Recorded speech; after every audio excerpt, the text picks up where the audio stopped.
Welcome in, belly up, have a seat, and grab a drink as we talk some Wingman Fantasy Football.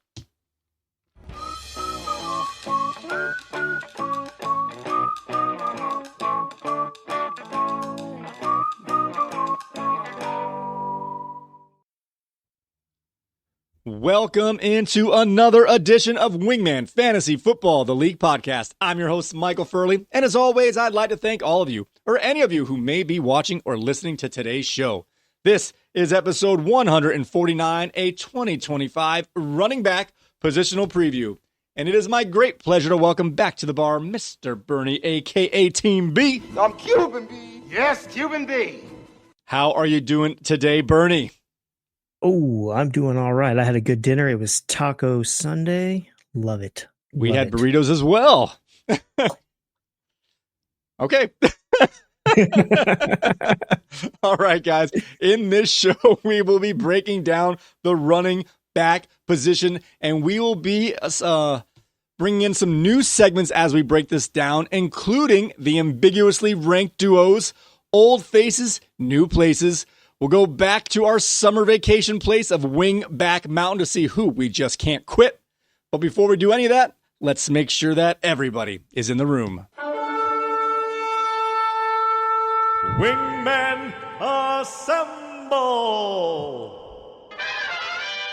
All right, now that everyone is here, Bernie, this, in my opinion, is the most, well, it goes back and forth. The running back position is that's a little fumbly here. Let's just break this down here. The last 2 years, our point leader has had their strength of their team be the running back. So I think this is one of the most important positions, if not the most. What do you think about the importance of this particular group we're going to talk about today? If you're getting in the top 10, very important. If you're getting out of the top 10, not so important. All right. Well, we're going to help you guys find out how those gems are. So before we get started here, how do you break down your tiers and or groups? Are they big groups, small groups, all over the place? What do you got? So I've got the top two tiers or smaller groups. It's broken down by points. So I kind of do a little bit different for running backs and kind of get like an average total, or not an average, but a total point that I think that they'll end the season with, and kind of break the tier down like that. Not too much math going on. So it's fairly easy. Okay. And then let's see. So let's just get our parameters here like we did last time. We were kind of discussing pre-show here. Just for the sake of this argument, let's go down to about 34 players. We'll go a little deeper than that. But how many tiers or how big are your groups that get you from 1 to 34? I'm at honest 3 tiers, but my third tier is kind of broken down into an A, B section. It's a pretty big tier. That's why I was saying outside of my top 10, you could kind of get some value across the boards, across the teams. So you've got small elite groups, and then you've got a pretty big group that gets you from 10 to 30. 11 to 34 is technically one tier for me, with 2 sections in that one tier. So are you trying to get at least one of that group, or because that's a big group, that's going to last you a couple rounds? You're trying to get at least one or at least 2 out of that group or more? Well, with 14 teams, true, in our league, depending on where I fall in that draft order, I might just steer clear of the top 10, and then I can kind of bide my time and pick who I want out of that next set, and get 2 back-to-back in that next set. So that's kind of where I'm going for. I'm getting 1 out of that first group. If I can get one that I like, then I'm going for it. If there's a couple wide receivers on that board, though, that I might like more than that top 10, then I'm just going to have to do that. So. All right. You mentioned that when you put your rankings here together, you're doing it based on your projected points that you have for where they'll fall in, not just name value here. You actually either stat out yourself or use something that helps you get the stats that you think are going to come to fruition here. How much of that do you take into account the strength of schedule? Of course, like I said, it's based upon fantasy points allowed by defenses last year, which is an imperfect scale here, but how much do you look at who the teams are playing in terms of how their defenses have performed in the past? So not as much weight on strength of schedule for my running back and position, not as much as I put onto the quarterback position. With the running back, I'm kind of looking more at divisional play as my strength of schedule, like a column as far as putting a stat together for that. So it's not a heavy weight when it factors into the positioning.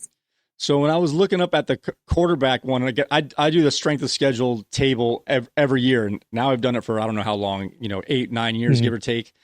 So I go back at least the year prior and be like, all right, they had this rated schedule. Did it make points come true, kind of thing? Right. And quarterbacks, like I mentioned last year and the year prior, I feel like the ease of schedule has nothing to do with how their total points are by the end.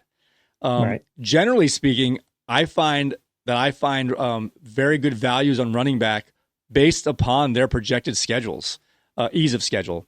Last year was a little different. Jahmyr Gibbs had the hardest rushing schedule last year and finished as the second highest scoring running back. So that was one of the few times that like people really bucked the trend from what they were projected going in. Now a lot of things change, but it's again, this might be how we discuss quarterbacks. If you're good, you're good. But these are ways for me to find like that, like a player that you think's kind of a middle of the road kind of guy, but like, oh, he's got a really good schedule. That middle of the road guy is going to become not a number one running back in terms of one overall, but a guy you might think is a 16, 18 running back might finish in that 9, 10, 11 area. Yeah, exactly. And we could take a couple of backs right off the top and just, do just a quick look on that. But the way I look at it, like if I have James Cook ranked, and I've got, let's say, James Cook and Chuba Hubbard. Chuba Hubbard's name has been thrown around. I would go, James Cook, he's got to play Miami twice. He's got to play the Jets twice. He's got to play New England twice. Whose defense are we scared of for him not getting points out of those games?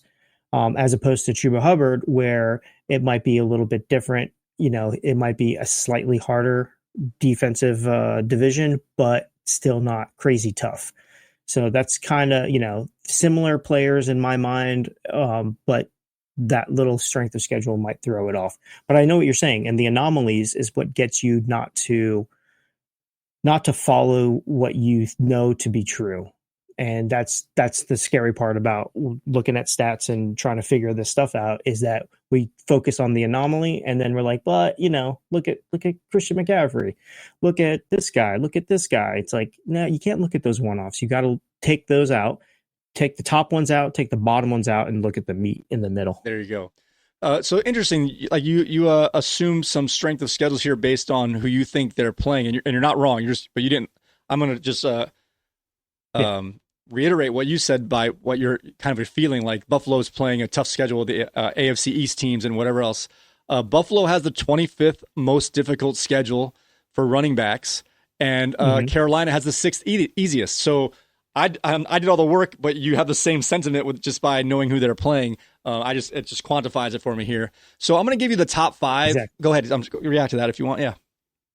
No. Go ahead. You're good. I was going to say, I'm not going to go through all this, but I have it right up here, and this is interesting. So I'll go to the top 6 only because we mentioned Chuba Hubbard's at 6. I'm just going to run off these are the easiest schedules based on fantasy points allowed per defense by last year. So again, like you mentioned, Carolina is the worst defense and they can't play themselves. So you wouldn't be surprised that there's going to be a couple NFC South teams up at the top of this list, as Carolina was the worst worst last year. Worst overall defense or worst rushing defense? They had the worst rushing defense of all time in terms of fantasy points allowed last year. Yeah. So anyway, the teams with the easiest schedule based on the defense they're playing when they're trying to get running back fantasy points. Probably a better way to say that. New Orleans has the easiest schedule. Atlanta has the second easiest schedule. Arizona, San Francisco, and Seattle. So that NFC West seems to have an easy schedule. Yeah. And then Carolina in 6. So you've got NFC South and NFC West. Is that all of them? Yes. The top 6. Who did you say was number 6? Carolina, only because we mentioned Chuba Hubbard between Buffalo. So so the NFC South and the NFC West. So it's interesting because Okay, let's see.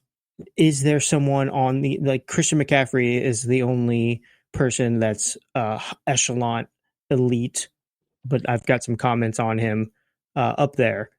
You got The next one up. Bijan Robinson at the second easiest schedule. Oh, I'm sorry. I'm sorry. Yes, Yeah. Bijan. Yes. So Bijan, Christian, and then Kenneth Walker would round that out because I would put Kenneth Walker above Kamara. Kenneth Walker and Kamara are the same for me, but we'll get into it. So yeah, that puts those two elite guys, like you said, at McCaffrey and Bijan. And Walker, mm-hmm. I know you like him. I like him too, but that seems a little high. But nonetheless, the next four guys are kind of even, and and Hubbard, if you want, being how he's played recently, Hubbard, Walker, Connor, and Kamara. Those are all solid. That's what we said. These are your 8 to 15 running backs with easy schedules. It's like they're almost guaranteed to fall between 8 and 15, and they might be able to fall between 4 and 10. Right. And I have that grouping, that 4, at between 15 and 20. So if you get them at that spot, you should be able to exceed expectation. Yeah, exactly. All right, let's look at us giving away all of our secrets. I hope that people that are in our league aren't watching this.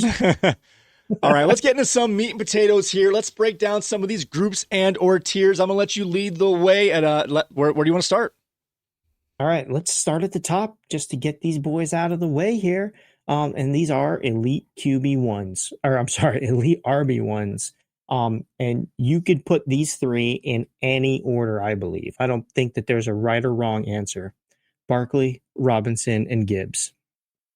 What do you think? My top group is 4 deep. I throw in McCaffrey in that group, but yes. Ooh, okay, yeah. See, McCaffrey, I've got as 4, but I don't put him with those top 3, just because statements that have been made by him, statements that have been made by Shanahan. I know they're probably just talking to talk and put stuff out there to put stuff out there, and it's not for real. But until we see it, do you want to be a year too late or a year too early? What's going to happen? So I can't put him with the top 3, but he's right there at number 4 for me. Gotcha. So we have the same 4 there. Who do you? You said you can mix and match them. Who do you have on top of that top 3? I have Barkley up there.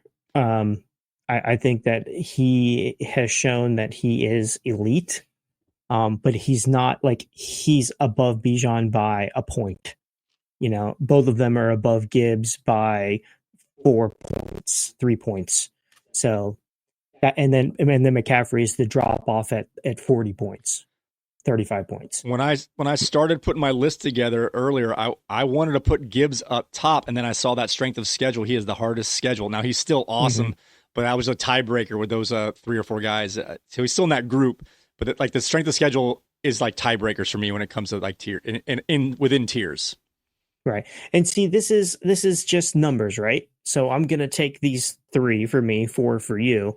And I'm going to look at them, and depending on my positioning, if I have one of the top 4 picks, then or top 3 picks for me, I'm happy. I'm good. Right. If there's no stress for me at that point.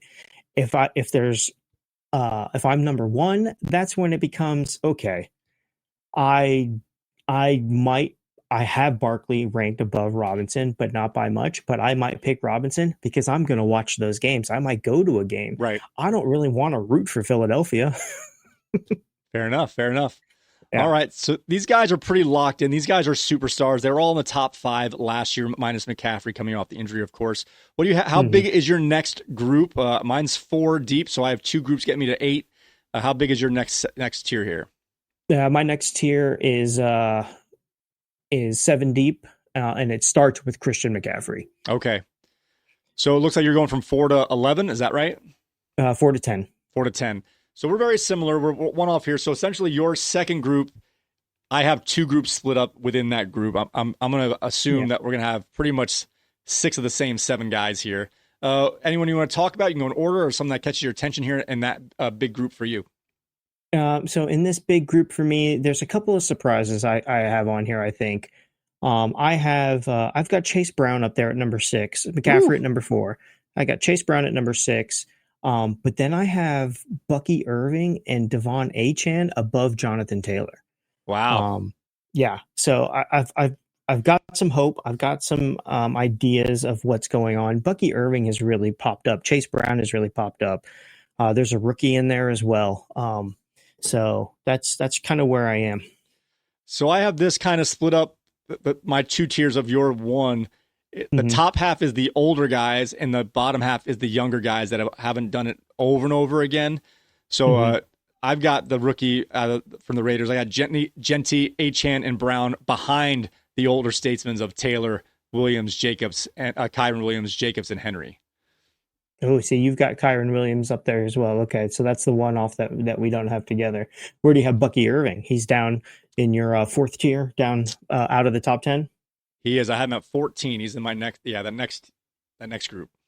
Yeah, okay. Yeah, and I think you got here that Gentry is down as well for you out of the top 5. So yeah, I just as a rookie, I have him down a little bit, but he's still in the top. I have him at 9, so it's like, yeah.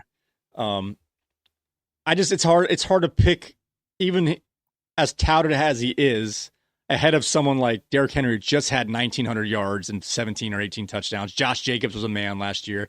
Now, can they do it again? That's the question. You're betting, can someone maintain versus an unknown?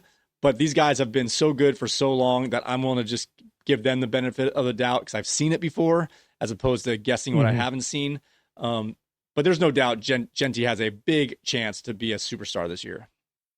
Yeah. See, I think that Christian McCaffrey and Derrick Henry are the big question marks out of this top 10, or out of the second half of this top 10, I should say, just because the injury and the age. Yep. It's just, what's really going to happen this season? How are they going to be used?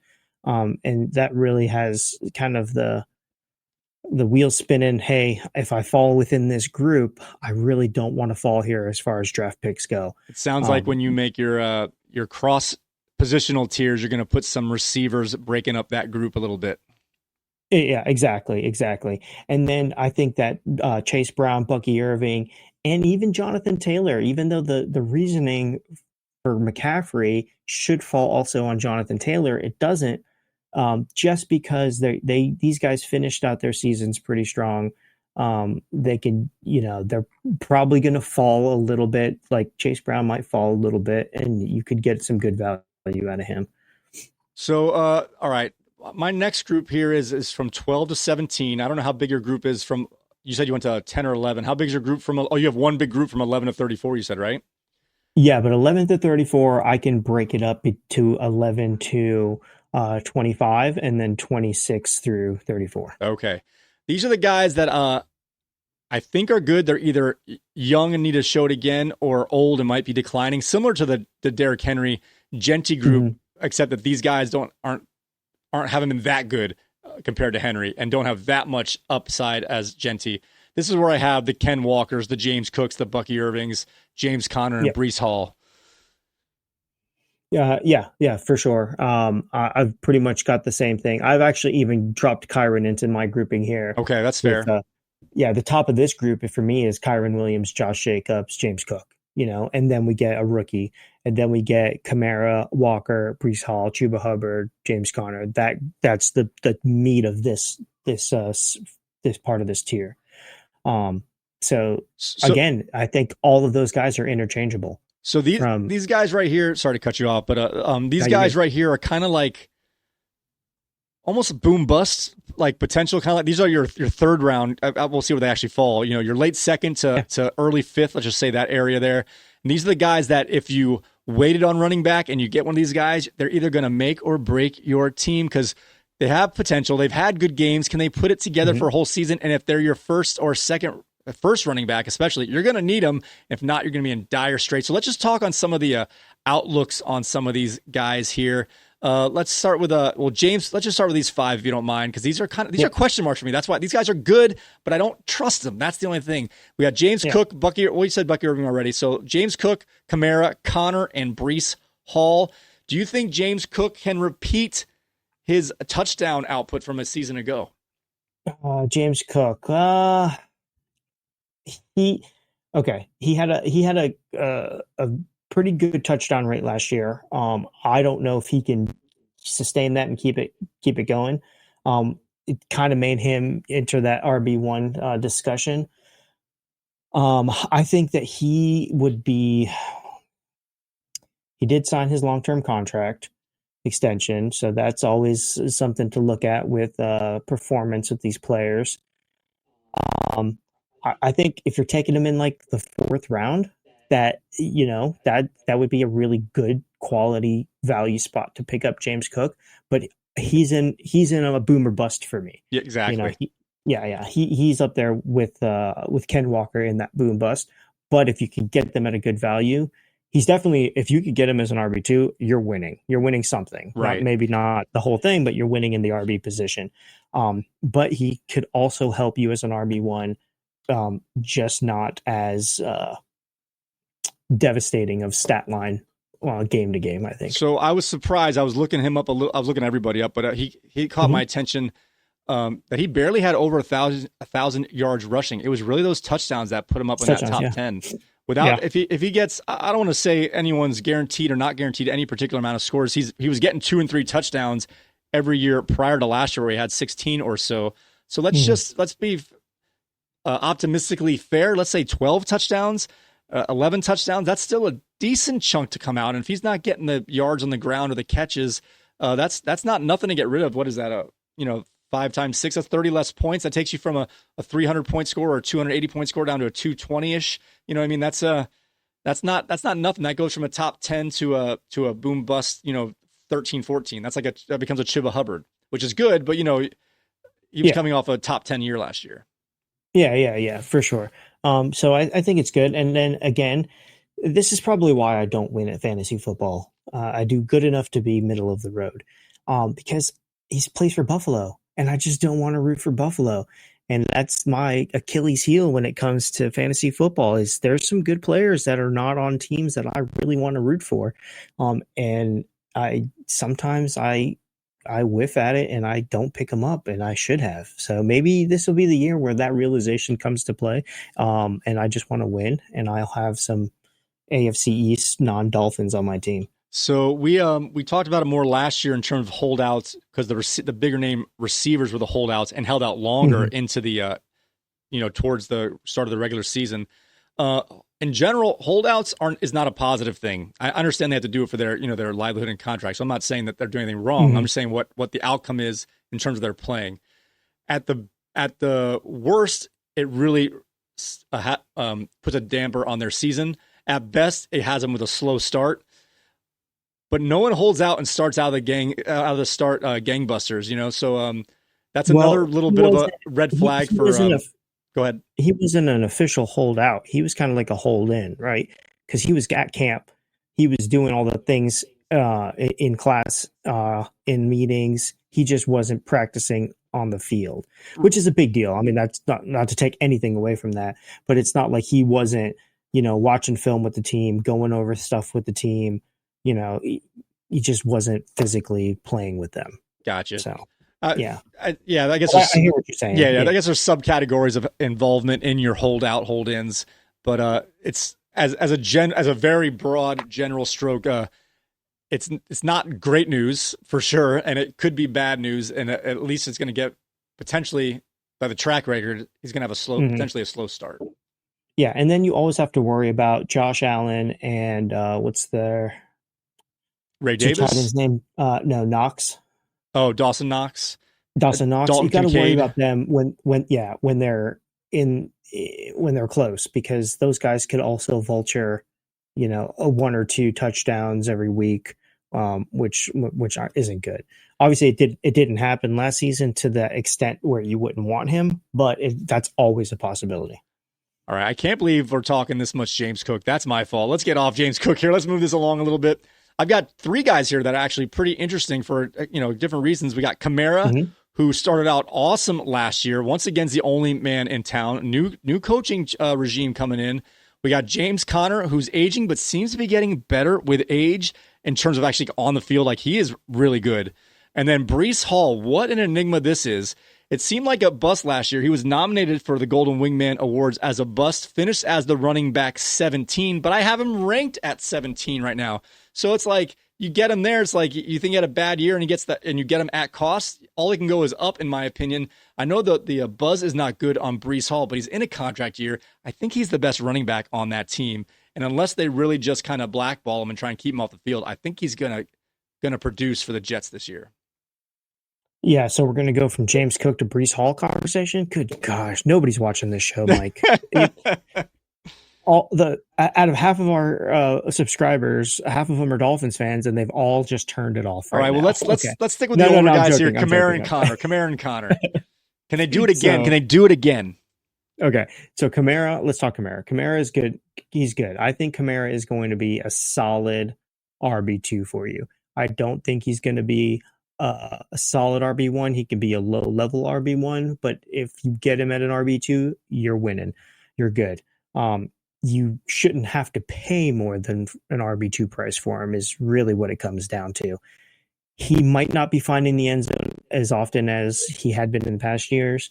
And that's just due to age. That's just due to maybe the inexperience of the Saints starting quarterback. I don't know who's starting for the Saints. I don't even know. Yeah, I thought it was going to be a Rattler, but he played the fourth quarter in the last preseason game. So I don't know if it's going to be a Shuck. I think he's hurt and like slow. A couple guys are slough. So Kamara's good when he's in motion, but if he's in motion, if the quarterback's bootlegging, if quarterback's doing anything, those defensive backs are going to be hawks. That defensive end's going to be on him. So it's just going to be a crowded house in the backfield, I think, for the Saints. But I could be wrong. Connor, though, I think Connor, he turns 30, I think, this year. He got his extension. Trey Benson is okay. He's not great. So Connor is there, and I think he's going to be solid. He's going to get the touches. Again, though, you've got a mobile quarterback and you've got a solid tight end. So how much of that inside the 10-yard line, inside the 15-yard line work is he really going to get? So I would pick Connor over Kamara at this point in there, but I think they're both solid RB2s, not RB1s. So just to break this down a little further, we had mentioned before the strength of schedule. New Orleans and Arizona, Kamara and Connor had the first and third. Not only do they have the first and third, so Kamara's got the most easy games with 9 games where the defense gives up at least 22 points. And his first 7 games, both these guys, their first 7 games of the season, those defenses give up at least 20 points to the running back position. So not only do these guys have easy schedules, they start out the year with a heavy dose of those easier games. And as older guys, that's when they're going to be freshest. So these might be guys you get at a value, maybe in that second, third round, ride them for those 7 weeks. And these might be guys you could be looking to trade as they might be overperforming a little bit early. It's hard to say. It's hard to get rid of guys who are playing so well. But I'm saying that these are values, and they line up with the first half of the season. Their second half's not bad either, but I'm saying they're definitely weighted with a good game after good game after good game after good game in that first half of the season. Take advantage of it, and maybe trade them for even a younger guy. Get your rookies in the second half of the season with these older guys performing early. Yeah, and also in that grouping there, Chuba Hubbard is there. Chuba Hubbard is 26, so he's still got a little bit more juice. Both Connor and Kamara are 30 years old. And then don't forget about you got DeAndre Swift just pulling up the back end there. You got Tyrone Tracy right there. You got Tony Pollard right there. So in that little grouping, you don't have to stretch to try to pick up a Kamara or Connor or even a Breece Hall. Breece Hall's right there with them as well. I would, not try for that and then see if I can get DeAndre Swift or Tyrone Tracy or Pollard to fall to me. All right. I'm going to move this along a little bit, not necessarily strict to the tiers anymore. I want to get to the young guys, but before we do that, there's a couple old guys here who catch my attention, and they're both coming off injuries, so I don't know if how much we take that into account. What do you think about David Montgomery, who's been surprisingly amazing. You think he's just getting part of the work, and he's just so good. And Joe Mixon, who started off last year as one of the number one top 3 running back for the first half of the season, but then fell off hard. Apparently is still in a walking boot. David Montgomery finished the last year with a sprained knee. I don't think he got surgery. So both these guys are good. Both these guys are aging, and both these guys are coming off injuries. What do you think about Montgomery and Mixon? Are they the end of the line? Do they have a little more in the tank? What do you think? I think Montgomery does. Montgomery is 26 for me on my ranking, and Mixon is just out of that 34. He's number 35 in my ranking. I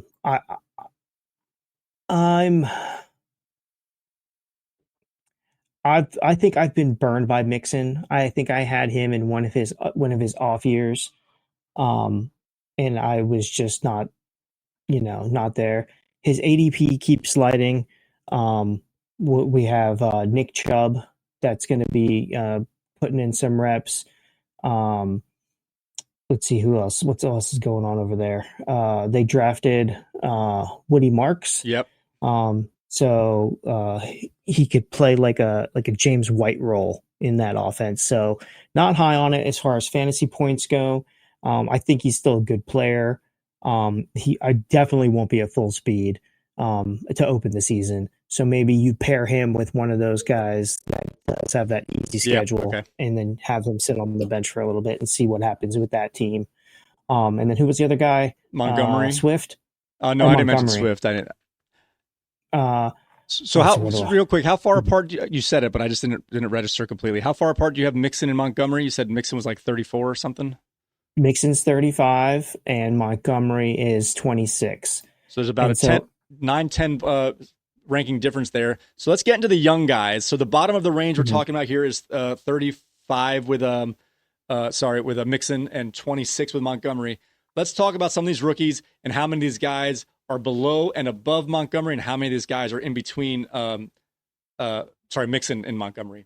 So why don't you bring in some of the rookies and tell me where they are in that range of that 26 to 34, 35. All right, so we got Mr. Raider himself up at the top here. I have him at number 5 on my list overall, and that's Ashton Agenti. I think he is going to be an elite RB1 by the end of the year.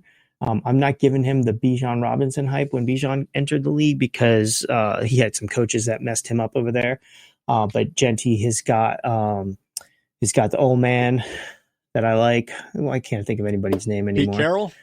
Pete Carroll. But he has their offensive coordinator, Chip.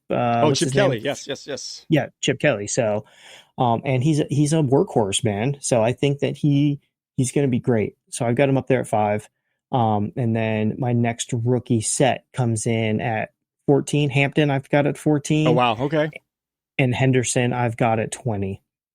So you got two more. Henderson, you have 3 rookies ahead, including Genti, who's obvious, but you have including Genti, you have 3 rookies ahead of Montgomery at least.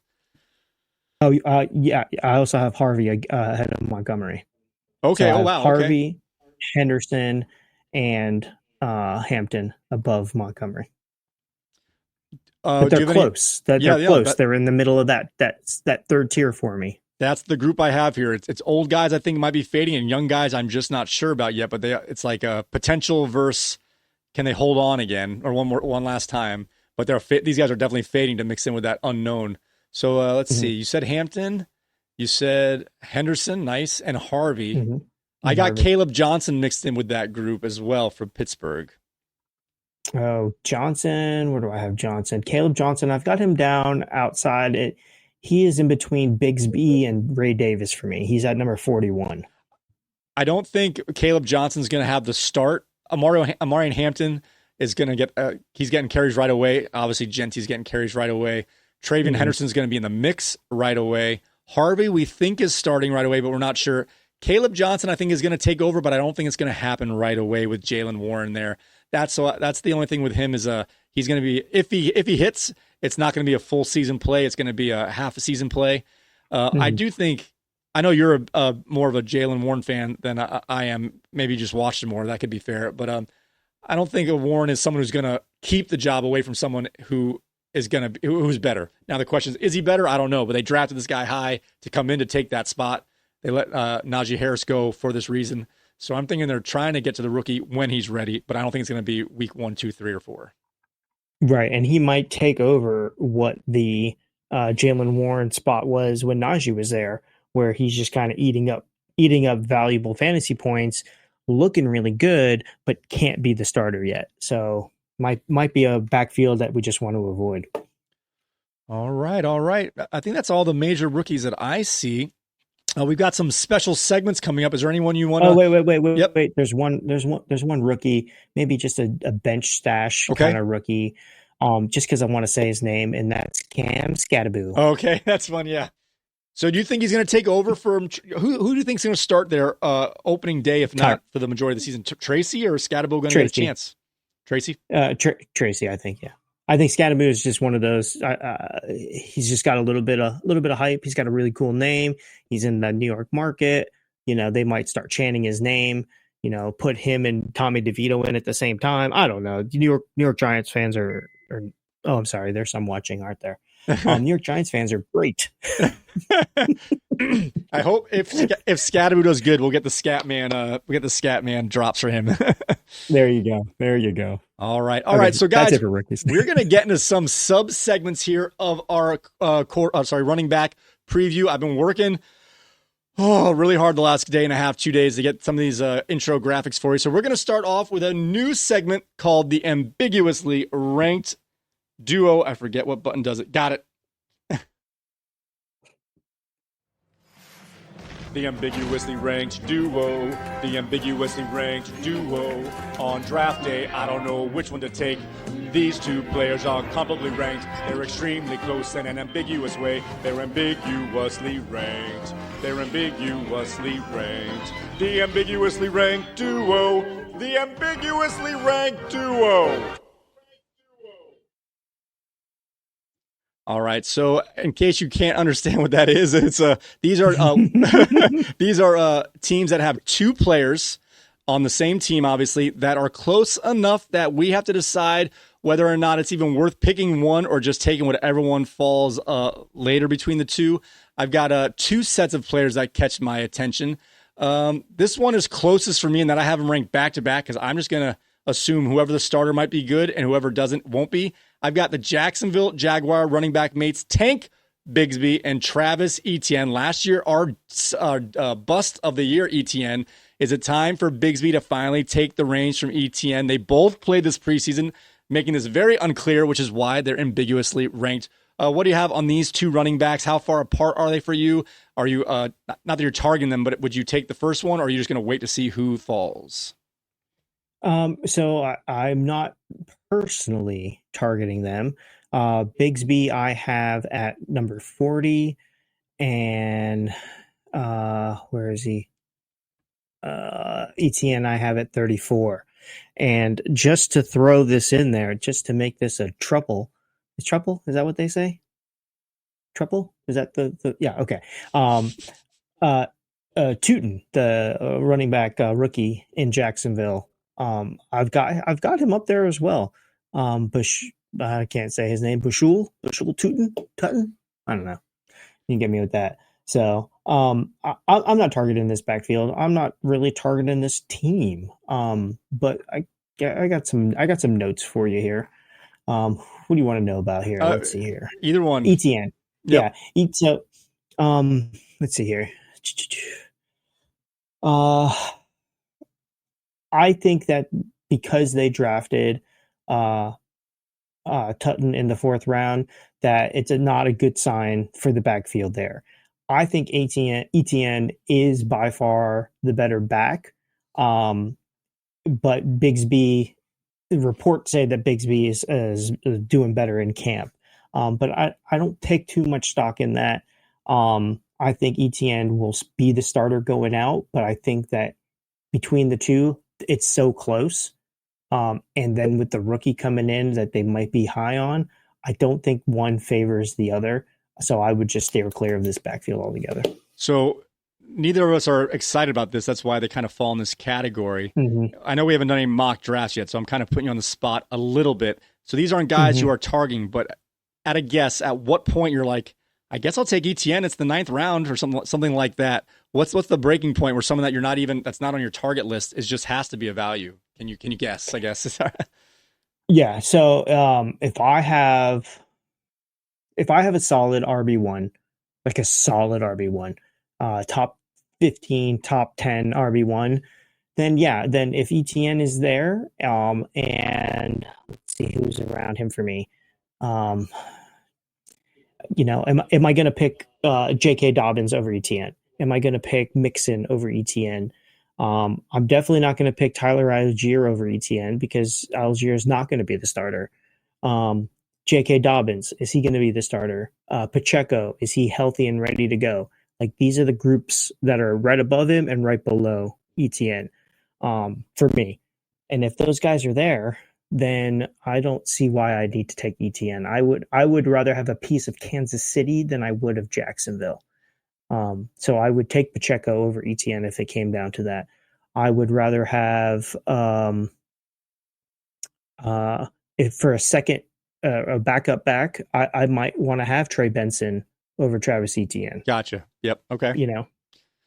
Mixin and ETN, that would be a coin flip for me. Okay, fair enough. All right, we got another group of ambiguously ranked duo here. This one's a little farther apart for me because honestly, I don't know what their roles are as of yet. As camp news is a little dodgy. We had the Minnesota Viking backfield here. Aaron Jones, the elder statesman, always productive when he's on the field.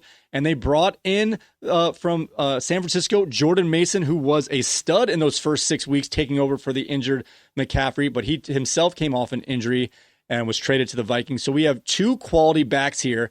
An older player and a youngish player, but I'm not really sure they're going to break this down. Is this a 50-50 or is someone going to take hold of this backfield?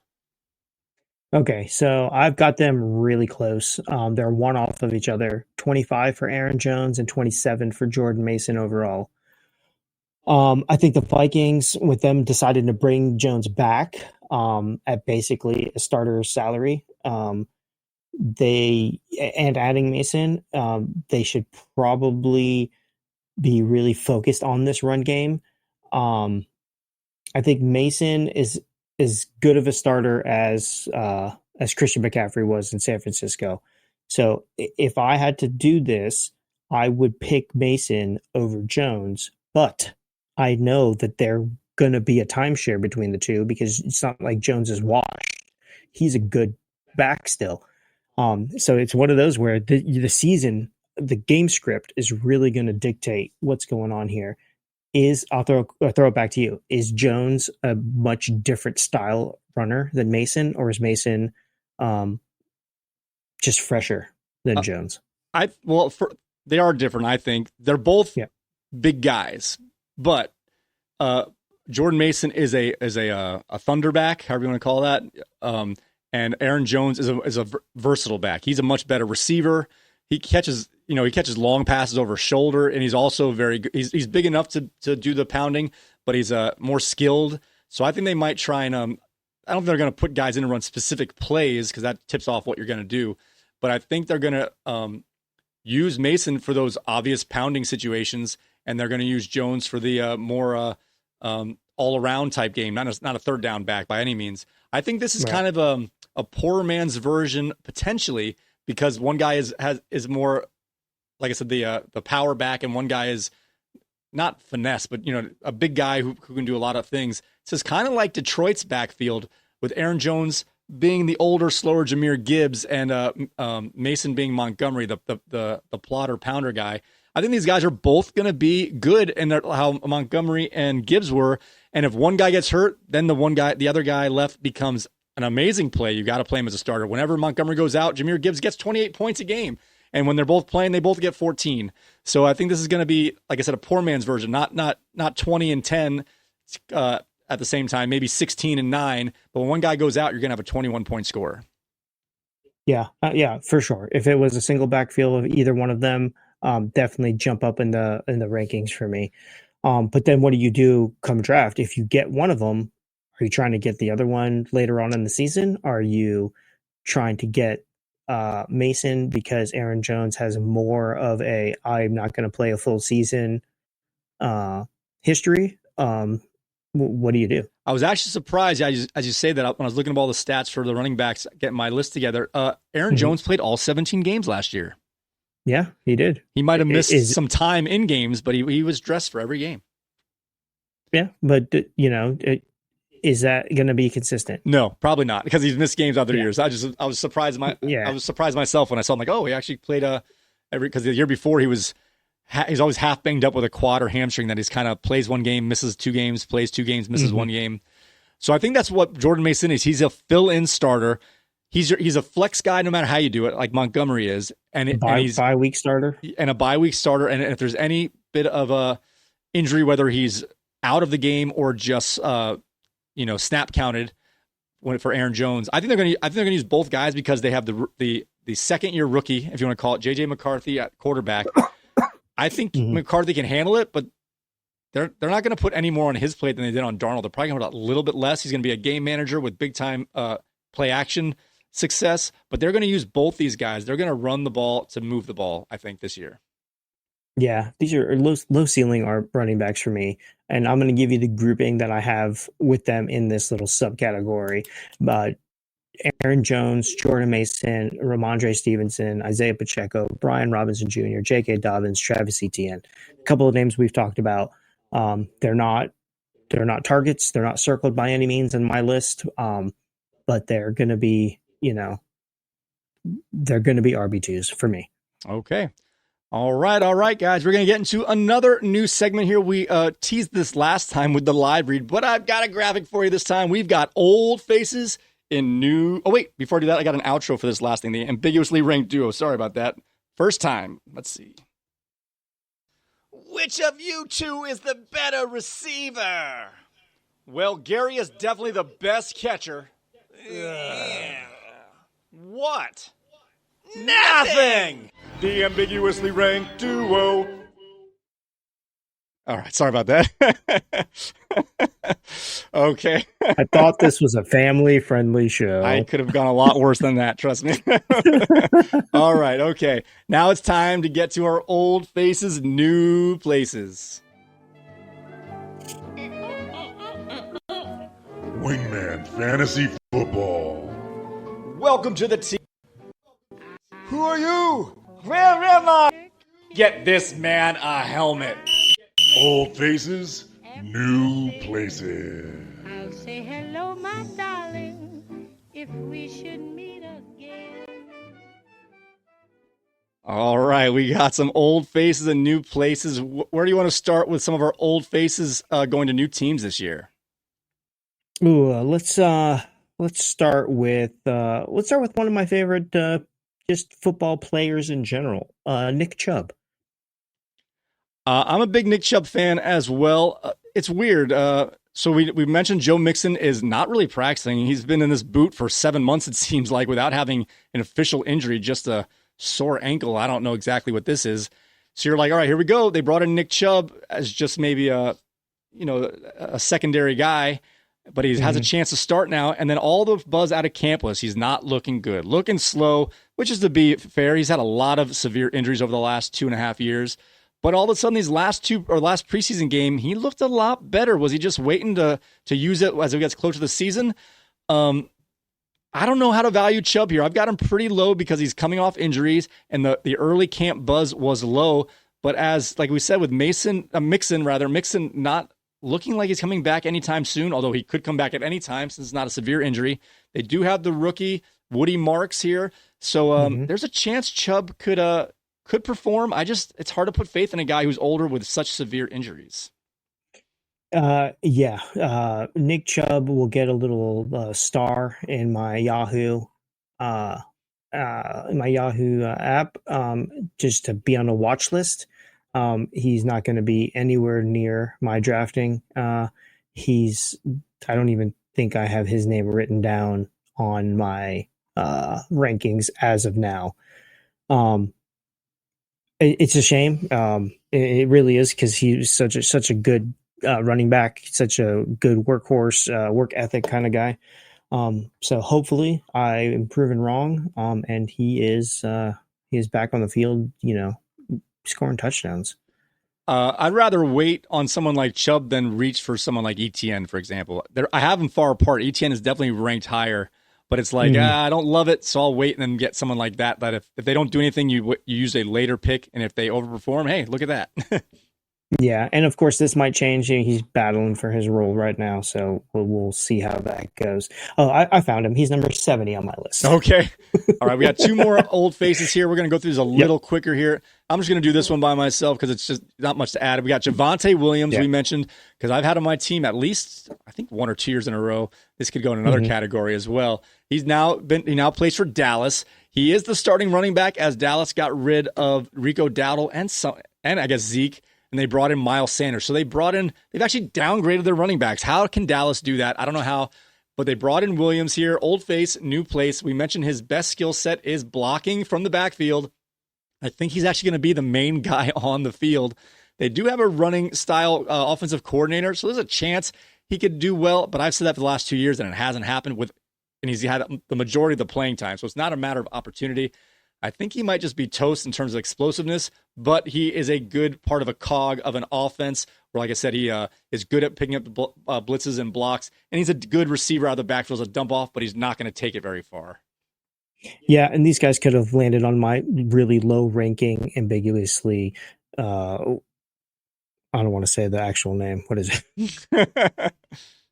Ambiguously ranked duo, because I've got Miles Sanders at 69 and Javonte Williams at 67. Shit. Sorry. I'm going to find it. 69. Sorry. You put me on the spot. I have all my buttons memorized from last year. It's going to take me a couple weeks here. Okay. We got one more guy in this old faces, new places here. We've got Najee Harris, who is coming into the running style offense of Greg Roman for the Chargers here. Looked like he was going to be the new bruiser, taking over for both the leaving Gus Edwards. I think Gus Edwards left. If not, I haven't heard anything about him. And J.K. Dobbins. But they brought in a rookie who they thought he was going to, Harris would take the first half of the year as the rookie got implemented later. But Harris had the off-season injury, the Jason Pierre-Paul, different part of the body here. And he's just starting to practice for the first time, but in individual drills. It's not looking great for him. It was an eye injury if you weren't paying attention. 4th of July, fireworks, stray shot that hit him in the eye area, and all the pictures show his eye kind of closed. I don't know anything more than that, if it's just still has to heal or if there's like permanent damage back there. Nonetheless, this is not really good for this guy as the Marion Hampton is looked poised to take off early. But Najee Harris was a decent name back, a high NFL drafted player going to a power running team. It looked like it was going to be good news for him, but this is not looking good for Najee Harris. Yeah, I don't have any notes on Najee. He's not even on my radar at the moment. So that just shows you here. Last year we had such good old faces, new places with people like Derrick Henry, Josh Jacobs, Saquon Barkley. Look at all those guys. And this year we're stuck with Javonte Williams, Nick Chubb, and Najee Harris. So that just shows you the ups and downs each year to year. The old faces, new places are not what we're aiming for. Our incumbent backs are what we're looking to draft this year. All right, we're going to get moving along here. Do you have any other players that we might have glanced over? You just want to mention before we get out of these individual players? No, I think we're good. All right, guys. We went through a lot of players there, gave you some of our strength of schedules and our top players on our list. So with that being said, I want to thank you all so very much for watching and or listening to another episode. Whoa. What did I do? What about Wingback Mountain? Oh, yeah. We have another segment because I didn't have a graphic. That's why. I apologize. One more segment before we do that. This one's going to be short and quick. We're going to Wingback Mountain. Can we leave our favorite players or we're going back for one more summer? All right, Bernie, which players in the running back position are you eyeing that you think I have a hard time just quitting? I think a guy that is really poised to do good and you can get him at a discount and you probably will get him, Mr. Josh Jacobs on Green Bay. So I've had Josh Jacobs the last 2 years. I drafted him the year prior. Last year, he skyrocketed up that draft board at the last minute. People thought he was going to be a 3rd or 4th round pick. I took him middle of the 2nd, and he delivered. He was great last year, but He is on that every other year cycle so far. He was the rushing leader 3 years ago. Then on his holdout had a good year, but not good enough for where you drafted him. And then last year he overperformed. So I think on Green Bay, maybe the even year, odd year might break that trend as he's on a better team now, but that's still there. So what do we take into account here? The old trends or the fact that he was great last year on a good team? I think if you can get him in the third round, end of the second round, it's a good value. All right. I got some on this list that I know you can't quit. You mentioned them earlier. I don't know if you mentioned during the show or in our pre-tape conversation. You had this guy ranked. Oh, no, when we did the strength of schedule, you had him with McCaffrey and who's the other one? Bijan? Did you say Kenneth Walker, Texas Ranger, is one of your top 6 running backs here? What do you got for him? I don't think you can quit this guy. Can you give it up, or are you going back for more? Yeah, no, I think you might have misheard me. 16. He's number 16. Oh, okay, I apologize there. Yeah, that's okay. That's okay. No, I would, because he is in the ranks for me. He's in the ranks of Alvin Kamara, Ken Walker, Breece Hall, Chuba Hubbard, James Conner. Like, that's it. James Cook's ahead of him. Josh Jacobs is ahead of him.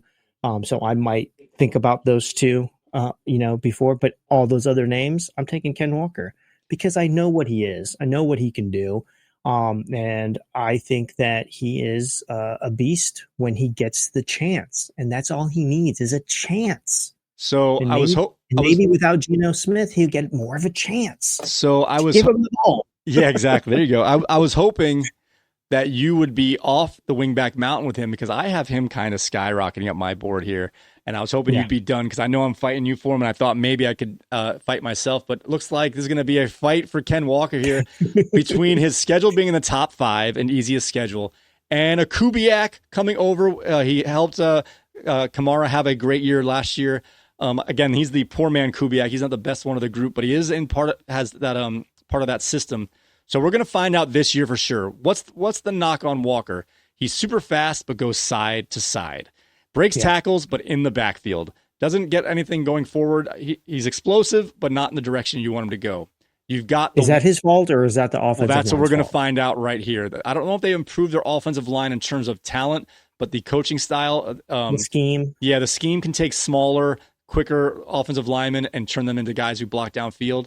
So this is what we're going to find out this year. Is Ken Walker going to be I don't know what to call him here, a one cut player who goes side to side for 10 feet and then puts that foot in the ground and turns up field for long runs? Or is he going to become DeAndre Swift, the guy who's fast but can't find the holes when you need him? We're going to find out this year's a make or break. I have him high because of all those combinations of schedule and coach. But if he misses this year, he is going into DeAndre Swift territory. I'm sorry. Okay. Ken Walker or Jonathan Taylor? I got Jonathan Taylor ranked 5, so Jonathan Taylor for me. No, Jonathan Taylor's on the board. You're taking John. Oh, you got him at 5. Never mind. All right, Ken Walker and Breece Hall. Ken Walker. Ken Walker and Alvin Kamara. Ken Walker. Ken Walker or Chuba Hubbard. Ken Walker. James Conner. Ken Walker. There you go. All right, you are high on him then, as far as my list goes. I got him at 12. He's the top of a tier. Yeah. All right, good for you. You have Jonathan Taylor at 5? Yeah. Good gosh, man. I like Taylor. He's my Wingback Mountain. I've had him twice. You know what? And this could be the year that he goes back to that number 1 all-time running back form for fantasy football this year. So I wouldn't put it past him. He could be in the top 3 this year at the end of the year. The problem with Taylor is Anthony Richardson. If we can get, I think the problem with Indianapolis is Anthony Richardson. Yep. All right. Wingback Mountain. We got some guys here. We both still have them high on our list here. Josh Jacobs is just a solid performer at a good value. Ken Walker, we just have something in our bones for this guy, especially Bernie. Although I told you I've got him. I'm fighting you for him this year. I moved him up to make sure I have a chance to get him. It's all going to be based upon draft order and draft position, because one of us is getting this guy in the middle to late second round. I think it's going to take that early to get him. I think so. And I think you might get him because a couple of those names, and I'm not going to give you the exact order, a couple of those names I read off, I have higher than him. So you're doing good, bud. You might get him this year. Like I you said, might we get either him have and Josh Jacobs this year. Look at that. We either have a superstar or we have DeAndre Swift. We will find out. It would be a triple on Wingback Mountain with Furley, Jacobs, and Walker. There you go. All right, guys. Now we can get to the end here. I apologize for jumping out here. We needed to do that, of course. Guys, I want to thank you all so very much for watching and or listening to another episode of Wingman's Fantasy Football's The League Podcast. You can find us on Apple Podcasts, Spotify, TuneIn Radio, YouTube Music, Amazon Music, iHeartRadio, and the Audacy app. If you could please rate us on whatever platform you're using, it would be most appreciated. Also, if you would like to see these beautiful faces, you can go ahead and see us at our YouTube channel at wingmanfantasyfootball.com/YouTube. When you get there, guys, do me the favor, hit the like button, subscribe, hit the notification bell, and leave a comment. We will get you into our next mailbag segment. I'm going to do a little tease here. We're going to have a big announcement in our next show, so you have to stay tuned. We'll get that out to you Friday, and we'll have a big announcement then. Guys, with that being said, may your glasses be full, your mugs stay frosty. And remember, you only need to start one running back in this league. I still want 3 or 4. Okay, bye, guys. We'll see you next time.